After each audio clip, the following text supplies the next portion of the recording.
The call came at exactly 6:15 on a Tuesday morning. I was sitting at my kitchen table in Austin, Texas, drinking cheap coffee and staring at my stack of unpaid bills. I'm a real estate agent, and it had been a really slow month. But honestly, the bills weren't what was keeping me awake. It was the silence in my house. My phone buzzed on the table. The screen lit up with an unknown number, but caller ID showed Austin Children's Hospital. My heart dropped straight into my stomach. I almost didn't answer. I thought it was a mistake. It hadn't seen my twins' daughters, Ava and Mia, in 3 years, not since their father, my ex-husband Todd, took them away from me. But a mother instinct is a crazy thing. My hands were shaking when I picked up the phone. Hello? Is this Megan? Megan Davis? A woman's voice asked. She sounded calm but serious. I'm Dr. Evans from Pediatric Unit. I'm calling about your daughter, Ava. Hearing her name out loud is physically hurt. What happened? I asked, my voice cracking. Is she okay? Ava is very sick, Megan. She has severe aplastic anemia. Basically, her bone marrow is failing, and her body isn't making enough blood cells. He needs a bone marrow transplant right away. We need you to come in and get testing as potential donor. I didn't even think. I grabbed my car keys and ran out the door. The drive to the hospital was a blur. My mind kept racing back to the day I lost him. 3 years ago, Todd and I were going through a really nasty divorce. He wanted full custody, not because she loved the girls, but because he didn't want to pay child support. Todd was all about his image. He was building a following on social media, playing the role of perfect single dad. To win the case, he set me up. He planted a bottle of Adderall pills in my car, pills that didn't belong to me, and called the police. I was arrested. The judge looked at me like I was garbage. He believed Todd's lies that I was an addict and unfit to be a mother. Todd got full custody, and he slapped a restraining order on me so I couldn't even come within 500 feet of my own kids. But right now, none of that mattered. My baby was dying. I ran through the automatic doors of the hospital, ignoring the security guard until the elevator to the 4th floor. When the doors opened, I saw him. Todd. He wasn't crying. He wasn't sitting by Ava's bed holding her hand. He was standing in the hallway, adjusting a small ring light that was clipped to his phone. He hit the record. His face instantly changed. Suddenly, he looked like a heartbroken feather. Hey guys, Todd said to his phone, his voice shaking perfectly. It's been a tough night. My sweet Ava is fighting for her life. Please keep us in your prayers. And thank you to everyone who has donated to the GoFundMe. Your support means the world to a single dad like me. He wiped a fake tear from his eyes, and he stopped. Then his face went totally blank. He started typing on his phone, probably checking his views. You make me sick, I said. Todd jumped and spun around. He saw me. His eyes went cold. What the hell are you doing here, Megan? You have the restraining order. I'll call the cops right now. Call them, I snapped, stepping right up to his face. My daughter is dying, and the hospital called me to be the donor.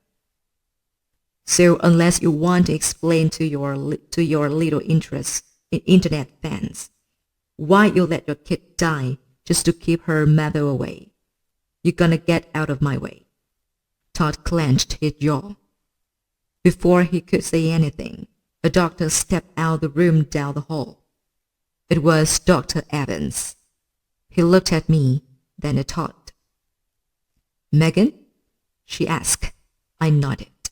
Please come with me. We need to talk. I followed her into a small, quiet consultation room.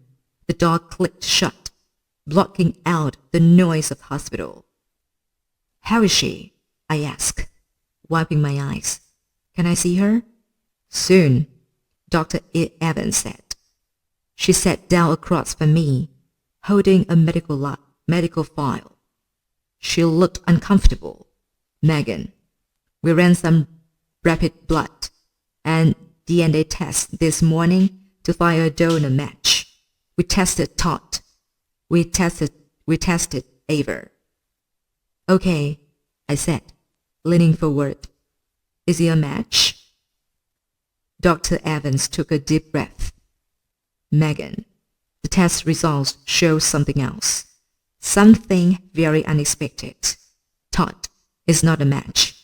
In fact, according to the DNA profile, Todd shares 0 genetic markers with Ava. The room started to spin. What? I whispered. That doesn't make any sense. They're twins. We were married when I had them.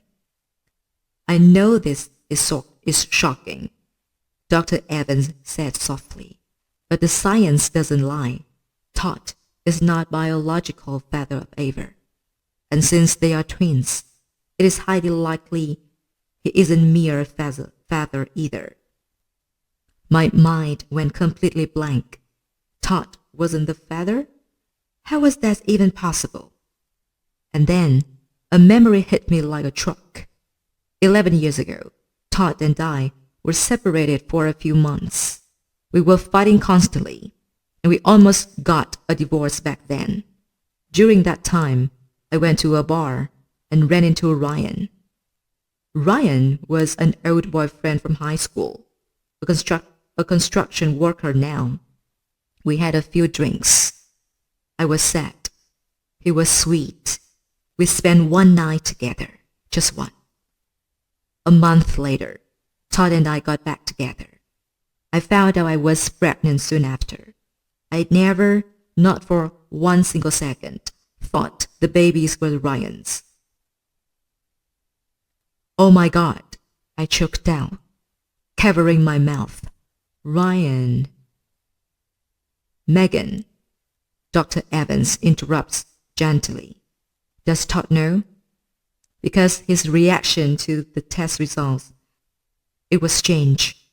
I froze. What do you mean? When I told him he wasn't the father 1 hour ago, he didn't look surprised.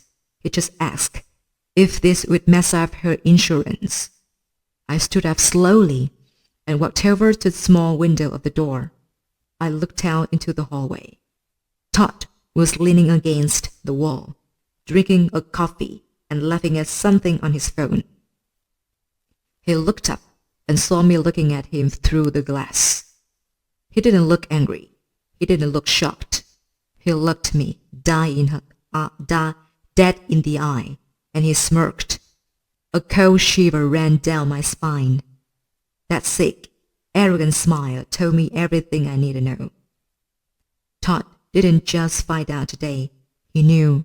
He had known this whole time that Ava and Mia weren't his. But he took them from me anyway.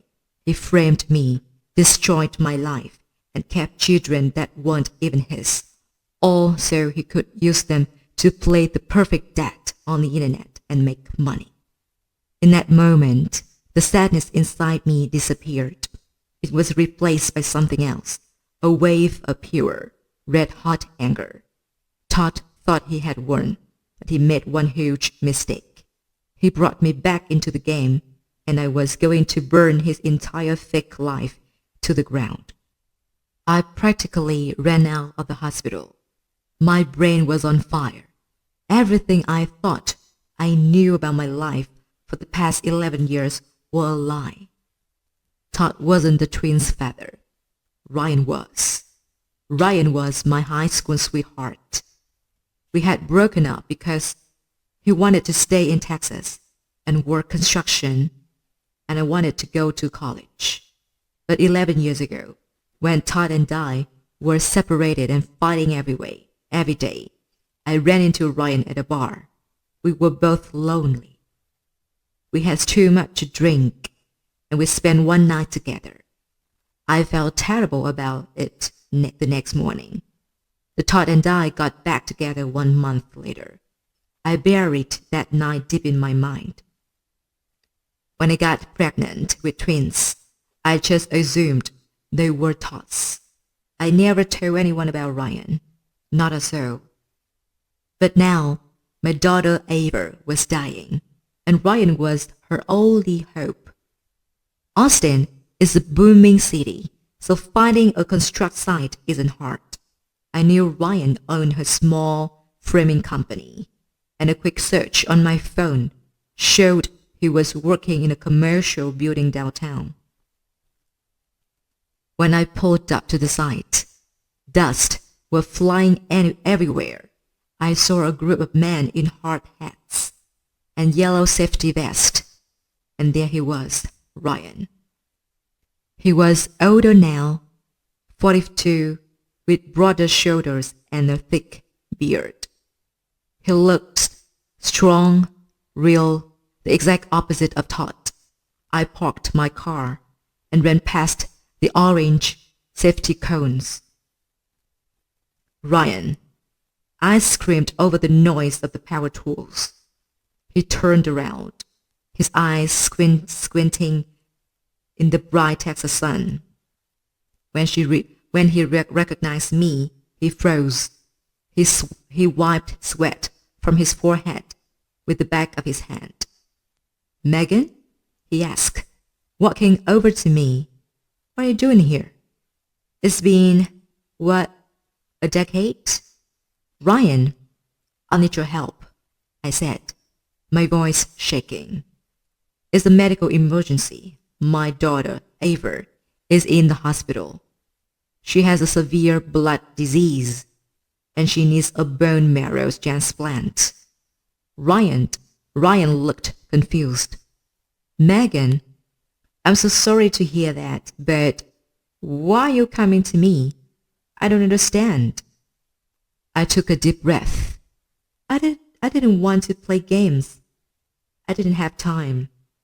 "Ryan, the doctors ran a DNA test this morning. Ted is not her father. You are." He just stared at me for a long, painful minute. The only sound was the hammer of the nails in the background. Ryan blinked. His face turned pale under the dirt and sweat. "You're saying I have a kid?" he whispered. "2 kids, Ryan, twins, Ava and Mia. They are 10 years old." Tears spilled over my cheeks. I didn't know Ryan. I swear I didn't know until an hour ago. But Ava is dying. Ava is dying.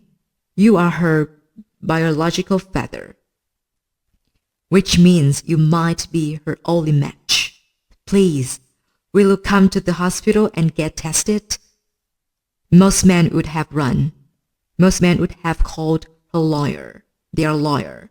But Ryan just looked at me, and I saw a wave of emotion wash over his face. Shock, fear, and then something soft. "Okay," Ryan said, nodding slowly. "Let's go right now." 2 hours later, We were back at Austin Children's Hospital. Ryan didn't hesitate. He rolled up his sleeve and let the nurse draw his blood and filled out all the paperwork. While the doctor rushed his blood work to the lab, Ryan had to step outside to make a call to his work crew. That's when I saw my chance. Todd was nowhere to be seen. He was probably in the cafeteria or outside making another video. I took the opportunity to sneak down the hallway to find my other daughter, Mia. I found her in a family waiting room. She was sitting all by herself in a big plastic chair, staring at the floor. On Todd's social media, Mia always looked perfect. She wore matching boutique outfits. Her hair was curled, and she was always smiling. But looking at her in real life, it broke my heart. Her hair was messy and greasy. She was wearing an old, faded t-shirt that was way too big for her, and she was so skinny. Her little arms looked like twigs. "Mia?" I whispered, walking into the room. She jumped, her shoulders tensing up as if she expected to be hit. When she looked up and saw me, her eyes went wide. For a second, a flicker of joy crossed her face. "Mommy?" I knelt on the floor in front of her. I couldn't touch her because of the restraining order, and it was killing me. "Hey, baby. Oh my God, you've grown so much." Mia didn't smile. She looked around the room frantically, her eyes darting toward the hallway. "Mom, you have to go. Daddy will be mad. He says you're a bad person. He says you abandoned us because you didn't love us." "That is a lie, Mia. I love you more than life itself. Your father took you away from me, and the judge wouldn't let me see you. I have been trying to come back every single day." Mia's eyes filled with tears. She reached into the pocket of her oversized shirt and pulled out a small, crumpled piece of paper. She didn't say a word. She just leaned forward and shoved it into my hand. Before I could open it, a shadow fell over us. "What the hell do you think you're doing?" It was Todd. His voice was loud, echoing off the waiting room walls. He stormed into the room, his face red with anger. He grabbed Mia by her upper arm, way too hard, and yanked her out of the chair. "Oh, Daddy, you're hurting me," Mia cried out. "Shut up, Mia. Get in the car," Todd yelled, shoving her toward the door. He turned to me, his eyes full of pure hatred. He pulled out his phone and started dialing. "That's it. Megan, you violated the restraining order. I am calling the police right now. They are going to arrest you. And this time, the judge will throw away the key." "Todd, look at her," I screamed, pointing at Mia as she stood crying by the door. "She is starving. She looks sick. What are you doing to my kids?" Todd stepped right into my personal space. He leaned down and whispered in my ear, his voice dripping with venom. "They aren't your kids anymore, Megan. They belong to me. And if you ever come near them again, I will make sure you spend the next 10 years in a cage." He turned on his heel, grabbed Mia's hand, and dragged her down the hallway. I stood there, frozen, as they disappeared around the corner. My chest was tight. I couldn't breathe. I looked down at my hand. I was still collecting my the clump piece of paper Mia had given me. With shaking fingers, I smoothed it out. Written in messy, 10-years-old handwriting, it read, "Mom, please take me with you. I'm so hungry." He locks me in the closet when the camera is off. My blood turned to ice. Todd wasn't just a liar and a fraud. He was a monster, and I was going to do whatever it took to save my babies from him. The second I read Mia's note, the fear I'd been carrying for 3 years vanished. It was replaced by a rage so deep, so cold, that my hands stopped shaking entirely. Todd wasn't just keeping my daughters away from me. He was torturing them. And he was doing it while playing the hero online. I didn't wait for the police to show up. I ran out of the hospital, found Ryan in the parking lot, and shoved the note into his chest. "Look at this," I choked out, tears of a pure anger burning my eyes. Look at what he's doing to our daughter." Ryan read the crumpled paper. His jaw tightened, and the color drained from his face. The muscles in his neck strained. He locks her in the closet. Ryan's voice was dangerously low. Where does this guy live?" "No, Ryan, stop." I grabbed his arm as he started toward his truck. "If you go over there and beat him up, you go to jail. I go to jail for violating the restraining order, and Todd keeps the girls." "We have to be smart." Ryan punched the side of his truck bed, the metal echoing across the lot. "So what do we do, Megan? Let him starve her?" "No," I said, my voice hard. "We destroy him completely." I pulled down my phone and dialed the only person I knew who could help, Diane Carter. She was the most ruthless family law attorney in Austin. She charged $400 an hour, and she didn't take prisoners. I had exactly $6,000 left in my savings account.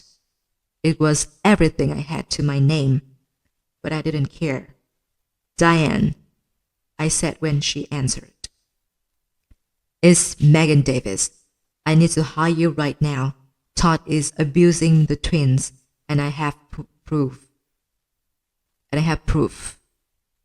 Be at my office in 20 minutes, Diane snapped. "Bring your checkbook." Diane's office was downtown, slick and freezing cold.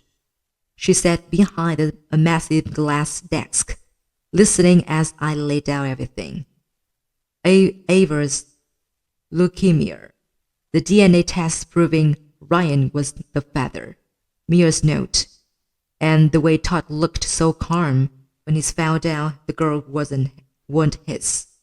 Ryan sat next to me, his massive hands resting on his knees, looking like a bomb waiting to go off. Diane stippled her fingers. "Okay, let's break this down. Todd got full custody 3 years ago. Because of that, Adderall stunt. But if he physically abused Mia, then we can file an emergency motion for temporary custody. The problem is, the crippled note from a 10-year-old isn't enough to get a judge to flip custody in 24 hours. Todd will just say you coached her to write it." "Then what do we need?" Ryan demanded. "We need leverage," Diane said, her eyes narrowing. "Something undeniable. You mentioned Todd is an influencer. He's running a GoFundMe for Ava's medical bills." "Yes," I nodded. "He posts about it every day. Help save sweet Ava. People love it." Diane picked up her phone. I'm calling Mike. He's a private investigator.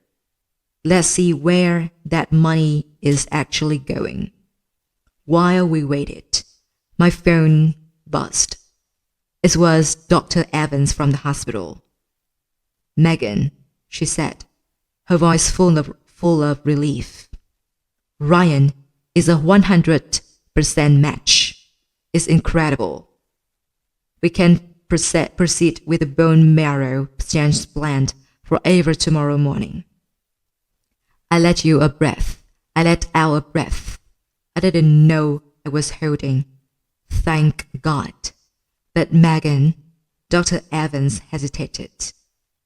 There's a problem with the billing.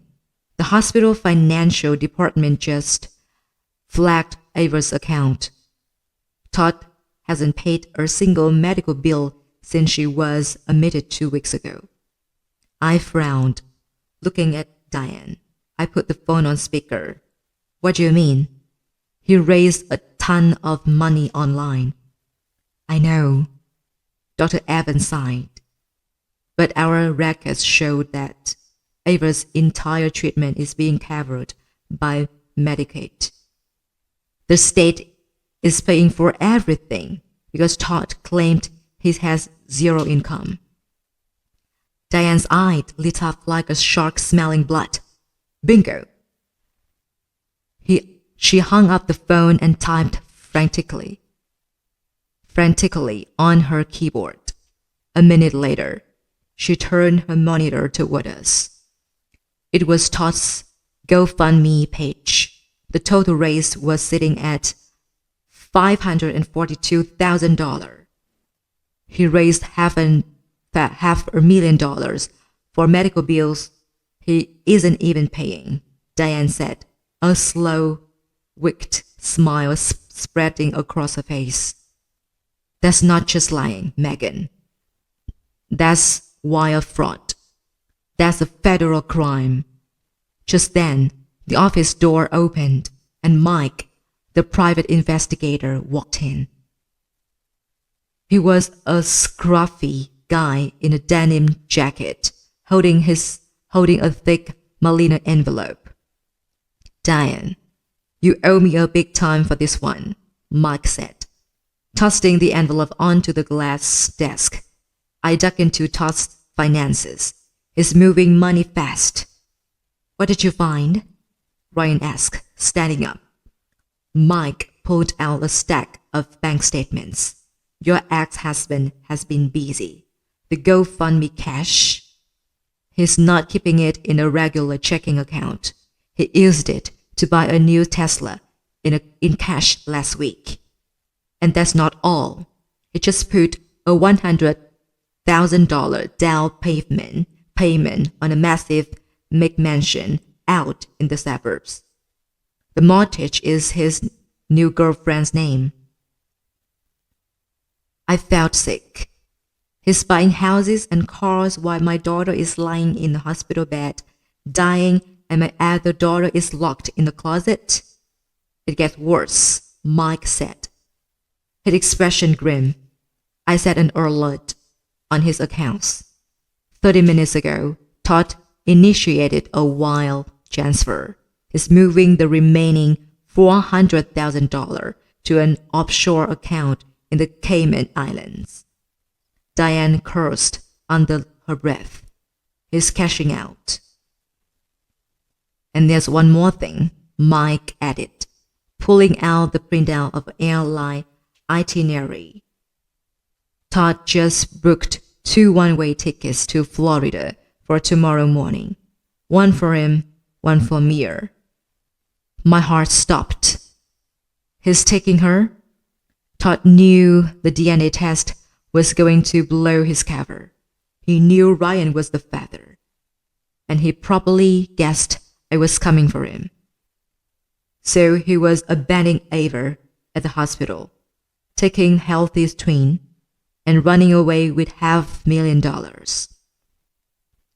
If he gets on that plane, Diane said, her voice dead serious, he'll disappear, and with that kind of money, He can drag this custody battle out for years. You might never see Mia again. I looked at Ryan. The fear in his eye mirrored my own. No, I said, standing up. The fear was completely gone now.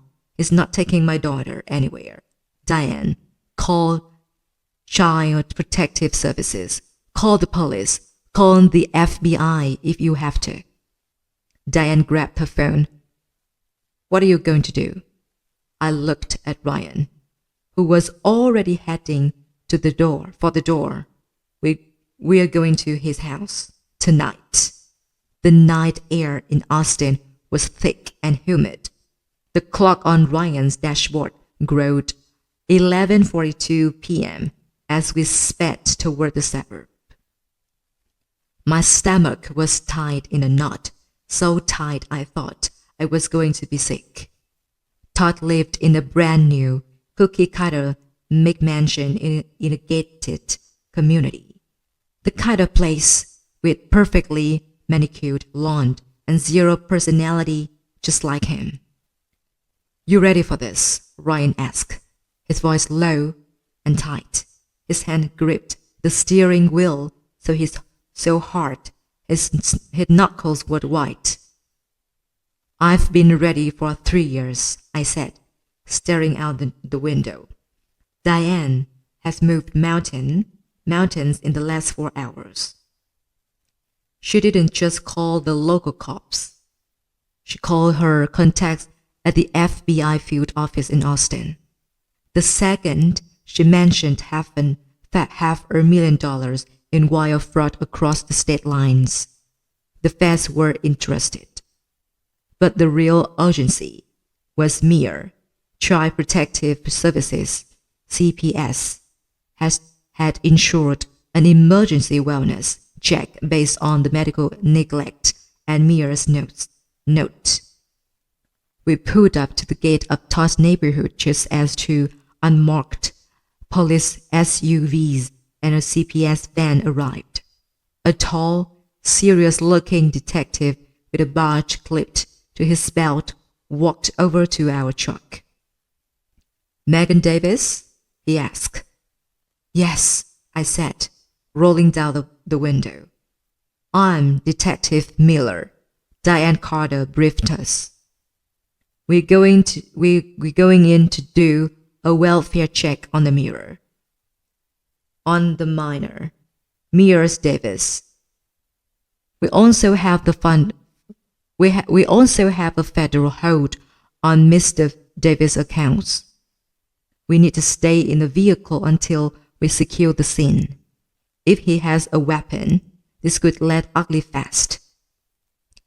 He's running, Ryan said, his voice hard. He's got a flight tomorrow morning. We know, a detective said. Sit tight. The police SUVs rode quietly down the street, their headlights off. Ryan and I followed slowly behind.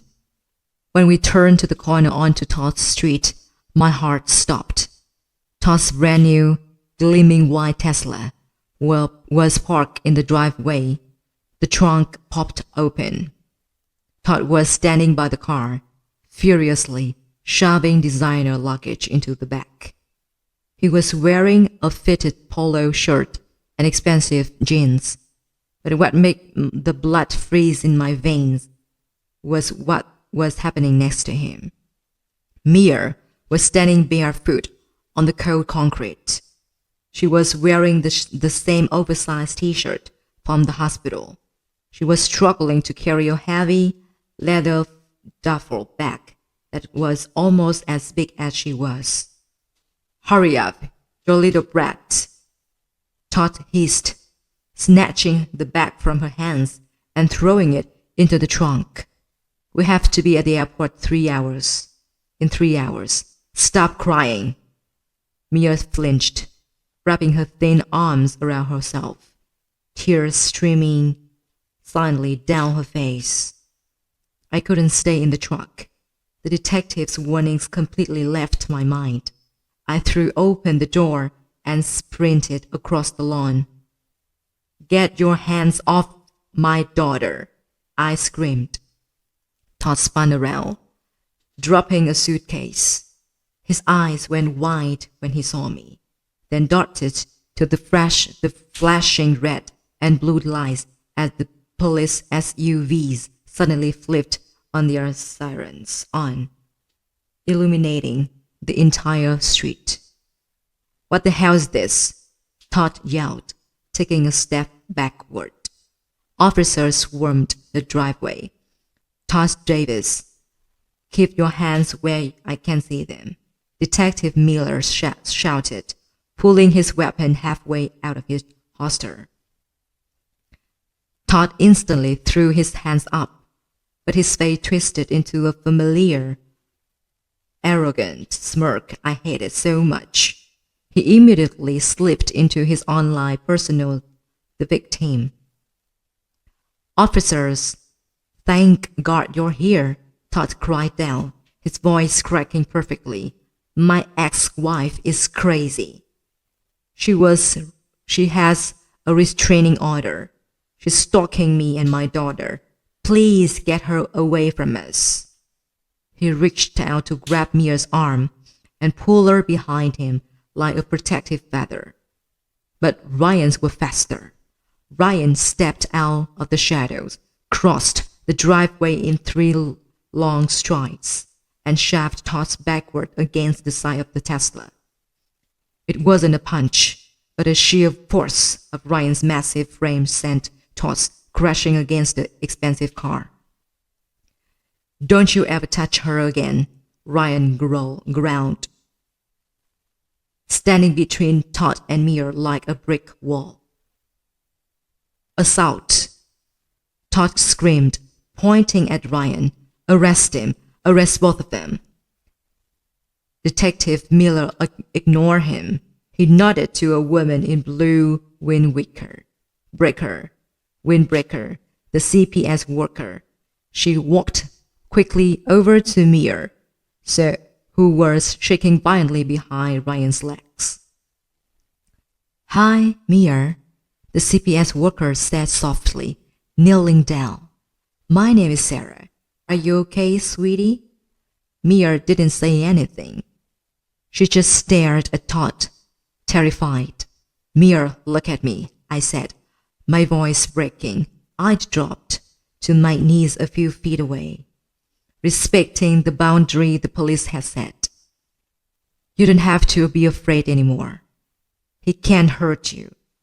Not sneered. "She's lying, Mia. Tell him I'm a good dad. Tell him." Mia squeezed her eyes shut. She was trembling so hard. Her teeth were chattering. Then, slowly, she reached down and pulled up the sleeve of her oversized t-shirt. The CPS workers gasped. Under the hashed glare of the police lights, Mia's skinny arm was covered in dark purple and yellow bruises. They looked like finger marks. Someone had grabbed her, hard and often. "Mia," Sarah whispered. "Who did this to you?" Mia opened her eyes. She looked at me, and then Ryan, and finally she pointed a shaking finger at Todd. "He did," Mia said, her voice a tiny, broken whisper. "He locks me in the closet so people on the internet can't hear me cry. And he told me if I ate the food in the fridge, he would leave Ava at the hospital to die." The silence on the street was deafening. The only sound was crackle of the police radios. Ryan's fist clenched so tight his knuckle popped. He took a step toward Todd. The detective Miller grabbed his shoulder. "I've got this," the detective said quietly. Todd's face went pale. The smirk vanished. "She's lying. My ex-wife coached her to say that. You can't prove anything." Detective Miller pulled out a pair of steel handcuffs. They clicked loudly in the quiet night air. "Todd Davis, the detective said, spinning Todd around and slammed him against the trunk of his own Tesla. "You are under arrest of felony child abuse, child endangerment, and violating a federal hold on your financial accounts. You have the right to remain silent, and honestly, I suggest you use it." "This is a mistake," Todd screamed, and the cuffs ratcheted tightly around his wrist. I have half a million followers. You can't do this to me. I'm the victim here." "Not tonight, pal," the detective said, shoving Todd into the back of a police cruiser. I didn't care about Todd anymore. I scrambled forward and pulled Mia into my arms. He collapsed against my chest, burying her face in my neck, sobbing uncontrollably. She smelled like cheap soap and fear, and she was so light it broke my heart. "I've got you, baby," I cried, rocking her back and forth on the driveway. "Mommy's got you. You're never going back to him, never." Ryan knelt down beside us. He didn't say a word. He wrapped his big, calloused hand around Mia's tiny shoulder. For the first time in her life, she didn't flinch from a man's touch. She just leaned into him. The police lights flashed against the white walls of Todd's McMansion. The nightmare was ending, or so I thought. At 6 a.m. the next morning, my phone rang. I was sitting by Ava's hospital bed. Ryan was in surgery, donating the bone marrow that would save her life. Mia was asleep on the cot next to me, holding my hand tightly. I answered the phone. "Megan?" The voice was smooth, cold, and arrogant. It was Todd. "How did you get the phone?" I demanded, my blood running cold. "I bailed out an hour ago," Todd said, letting out a dark chuckle. "Did you really think a couple of Brucey and a cry kid were going to keep me in a cell? My lawyer is shark, Megan. And he found something very interesting. You're going to federal prison, Todd." "We'll see about that," Todd sneered. "I'll see you in family court tomorrow morning. You think you won? I have proof of what you did 11 years ago. I'm going to tell the judge you committed paternity fraud. You're going to lose those kids forever, Megan. And this time, I'll make sure you go to jail with me." The line went dead. The courthouse in downtown Austin felt like a refrigerator the next morning. It was 8:30 a.m., and I was sitting in the hallway outside family court, room 4B, shivering in my suit. Todd has made good on his threats. He had a lawyer, an expensive, shark-eyed guy in a custom suit who looked like he'd sell his own grandmother for a win. Todd was pacing the hall, his face still pale from spending half the night in lockup. But that smug, arrogant smirk was plastered back on his face. He kept whispering to his lawyer and glancing at me. Beside me, Diane was calmly reviewing a thick Malina folder. He wore a sharp black suit and red lipstick, and she looked completely unbothered. "Diane," I whispered, my voice trembling. "What if he convinces the judge? The judge? What if he really does have some kinds of proof about Ryan? I didn't know I was pregnant with another man's kids. I swear." Diane didn't even look up from her file. He just flipped a page. Megan, relax. Todd thinks he's playing chess. He doesn't realize we're playing a completely different game. At 9 a.m. sharp, the bailiff called us in. Judge Harper, a no-nonsense woman with a gray hair and glasses perched on the end of her nose, took the bench. We are here on an emergency motion for a temporary custody modification, filed Mrs. Megan Davis, Judge Harper said, her voice echoing in the large room. And I understand Mrs. Davis has filed a counter motion alleging paternity fraud. Is that correct, Mr. Sterling? Todd's shark lawyer stood up smoothly. Yes, Your Honor. My client has a victim of a malicious, decade-long lie. Mrs. Davis conceived these children during an affair and passed them off as his own.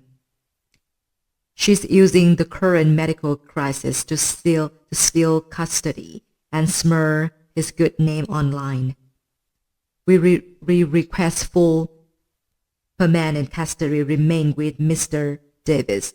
We intend to file civil charges for emotional distress. Todd looked over at me and smirked. He honestly thought he was untouchable. Mrs. Carter? The judge asked, turning to Diane. Your response? Diane stood up slowly, picking her thick folder. He walked to the center of the courtroom, her heels clicking loudly on the hardwood floor. Your Honor, Diane began, her voice calm but sharp as a razor. Mr. Davis is correct about one thing. He is not the biological father of Ava and Mir. He is lying when he says he was a victim, because Mr. Davis has known for exactly even 11 years. Todd's smirk vanished instantly. He sat up straight in his chair. Objection, his lawyer balked. There is zero proof of that. I have the proof right here, Diane said, pulling a stack of papers from the folder and handing them to the bailiff to give the judge. Exhibit A, Your Honor, medical records from fertility clinic in Dallas, dated exactly 1 month before Mrs. Davis became pregnant 11 years ago. The records show Mr. Davis was diagnosed with a severe medical condition that rendered him 100% sterile. The courtroom went dead silent. Even the bailiff stopped moving. I stared at Diane, completely stunned. Todd was sterile? He knew he couldn't have kids. Diane turned and looked directly at Todd, her eyes filled with disgust. Mr. Davis knew he was sterile. Yet, when his wife became pregnant 1 month later, he never said a word. Why? Because they were on the verge of divorce, and a pregnancy trapped her. He used another man's children to keep his wife from leaving him. That's the lie, Todd yelled, slamming his hand on the table. Mr. Davis, sit down and be quiet, Judge Harper snapped, banging her gavel. It gets much worse. Your Honor, Diane continued smoothly, pulling down her second document. Exhibit B, a police report filed last night, documenting a severe physical abuse and malnutrition of the minor child, Mir Davis. Exhibit C, a report from Child Protective Services detailing how Mrs. Davis locked Mir in the closet to film fake, sympathetic videos for his social media followers. Todd's lawyer tries to interrupt. Your Honor, these are allegations. I'm not finished. Diane cut him off, her voice rising in the quiet room. She turned to the back doors of the courtroom, and finally, Exhibit D. The heavy oak doors at the back of the courtroom swung open. 2 men and 1 woman walked in. They were wearing dark suits. The badges clipped to their belts caught the fluorescent light. FBI agents. The blood drained completely out of Todd's face. He looked like he was going to throw up. One of the agents walked right past the wooden gate and handed the sealed document to Judge Harper. Your Honor, Diane said softly, as of 8 a.m. this morning, a federal grand jury indicted Mr. Todd Davis on 6 counts of wire fraud, 3 counts of money laundering, and 1 count of charity fraud. He raised $542,000 on GoFundMe for Ava's medical bills, while Medicaid paid for 100% for her treatment. He used those funds to purchase luxury vehicle and secure mortgage on a $1 million home. Judge Harper read the federal indictment. Her face, usually impassive, hardened into a look pure fury. She took off her glasses and stared at Todd. Mrs. Davis, Judge Harper said, her voice dangerously quiet. You stole $500,000 from people trying to save a dying child. You physically abused 1 daughter and neglected the other, and you lied to this court. Todd was visibly shaking now. He looked at his expensive lawyer, but the shark were already packing his briefcase. He knew a shrinking ship when he saw one. Custody of Ava and Mia Davis is permanently awarded to Megan Davis, Judge Harper ruled, slamming her gavel down with a finality. Mr. David, your parental rights are hereby terminated. You are barred from all contact with the children. Furthermore, I am remanding you into the custody of the FBI. The 2 agents stepped up behind the Todd chair. Todd Davis, stand up, the lead agent said, pulling out a pair of handcuffs. No, wait, please, Todd stammered, his voice cracking for real this time. Megan, please, tell him. I'm a good dad. I will give you the money. Please. I stood up. I walked over the defense table and looked down at the man who had destroyed my life, who had starved my daughter, and who had almost let the other one die for the internet fame. You aren't a dad, Todd, I said quietly, my voice steady. You're nothing. I turned my back on him as the agent snapped the handcuffs around his wrist and dragged him out of the courtroom. His protest faded down the hallway until there was only silence. I let out the breath that felt like it had been stuck in my chest for 3 years. Diane put a hand on my shoulder and smiled. Let's go home, Megan. 6 months later, the Austin sun was warm and I stood in the backyard of my new modest house. It wasn't a McMansion. It was ours. The screen door banged open, and Mia ran out on the grass. She wasn't wearing oversized, fitted clothes anymore.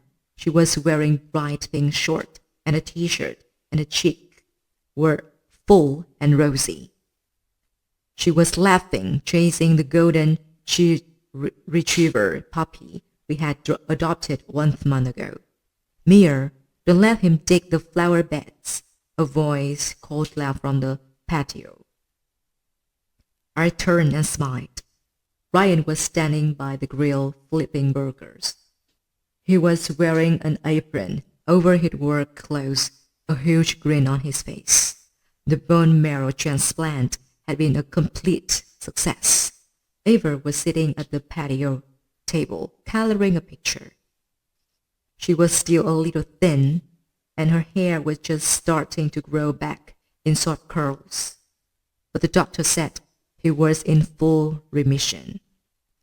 "Mom," Ava called out, holding up a drawer. "Look, I drew our family." I walked over and looked at the paper. It was a messy crayon drawing of 4 stick figures standing in the front of her house, with a yellow dog at their feet. "It's beautiful, baby," I said, kissing the top of her head. Ryan walked over, wiping his hand on the towel. He wrapped a strong arm around my waist and pulled me close. I leaned into him, feel solid, steady beat of his heart. We weren't a perfect, traditional family. We had missed a decade of each other's lives. But Ryan hadn't run away. From the moment he found out about the girls, he stepped up. He gave his bone marrow. He helped me paying the lawyer fees, and he spent every single weekend building a relationship with his daughters. Todd were currently sitting in a federal prison in Florida, serving a 15-year sentence for a wire fraud. The state seized the Tesla and the McMansion, and the GoFundMe money was being returned to the donor. The internet had completely forgotten about him. I looked at Ryan, then at Ava and Mia playing with the puppy in the yard. For 3 years, I thought I had lost everything. But as I stood there and in the Texas sun, surrounded by the people I loved, I realized something important. Todd tries to bury me, but he didn't realize I was a seed. And from the dirt he threw on me, I grow a life more beautiful than I ever could have imagined. "Burgers are ready," Ryan smiled, kissing my cheek. "Come on, girls," I called down, my heart completely full. "Dinner's ready." We sat down at the table together, finally safe, finally home.